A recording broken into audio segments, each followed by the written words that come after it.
The personal involvement of President Medvedev helps sides to come closer to the settlement. Therefore, our expectations are optimistic, and we think that if Armenian side will show constructive approach and will find the political will to make important step forward, the conflict can be resolved very soon. What should the Armenian side do in order to be constructive, as you said? As far as the negotiation process is concerned, the basic principles which were offered by mediators to both sides are in line with internationally recognized law norms, which are territorial integrity of the countries and self-governance of the people. These two principles, they are not confronting. They are both important, and both of them can be provided in the peace agreement. What Azerbaijan is ready to give in case of a withdrawal of Armenian forces from Nagorno Karabakh? Is Azerbaijan offering something? Actually, we do not owe something which does not belong to us to give it back. Nagorno Karabakh is a historic land of Azerbaijan and internationally recognized territory of Azerbaijan. Yeah, but the Armenians will withdraw their troops only under some peculiar condition, as, for instance, the self-determination or the autonomy, a strong autonomy of the region, I suppose.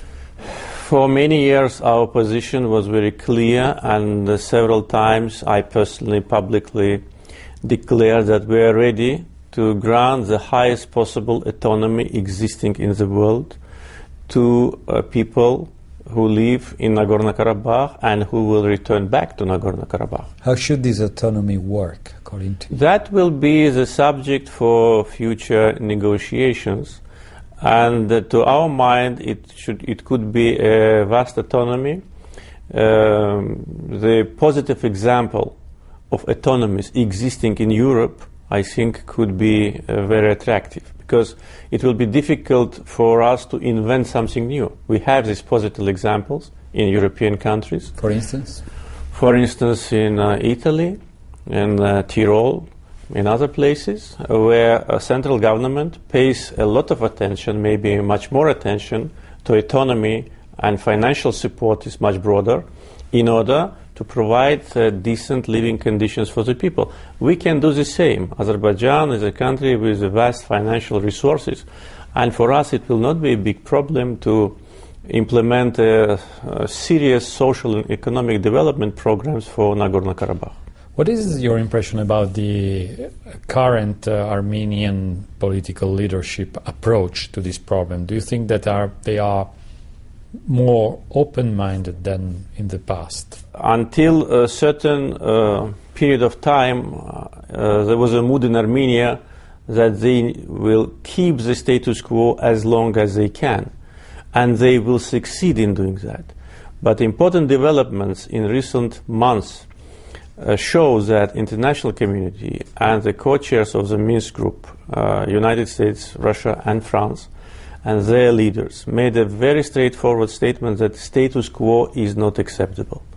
This was the events of the recent months. So according to you, the current situation in Nagorno-Karabakh is a sort of zero-sum game? Since 2004, we are in a new process. The concept of the settlement is absolutely different from it was in the past. And the principles which are being discussed for the last 5-6 years.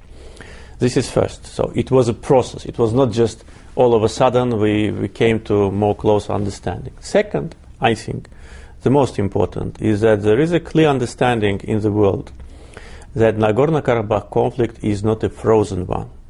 It is not. And the ceasefire is very fragile. And the permanent violation of ceasefire on the line of contact is of serious concern, I think, to all of us, to Azerbaijan, to Armenia, to international community.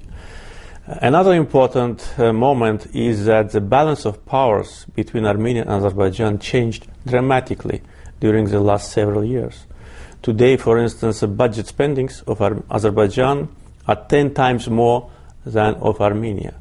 All military budget of Azerbaijan is more than the total budget of Armenia. And this is a reality. And the more time passes, the gap between two countries will be even bigger. I think this also plays an important role in creating more understanding that the resolution to the conflict must be found. Status quo cannot last for many more years. According to your view, is the current situation in Nagorno Karabakh a sort of sniper status quo? Sometimes we hear about that, but on the line of contact you do not need snipers, because the distance between trenches of both sides are sometimes like 40 meters or 50 meters. You do not need sniper to kill someone. You can use a stone. And the danger is that there are no peacekeeping forces there. It's Armenian soldiers and Azerbaijani soldiers.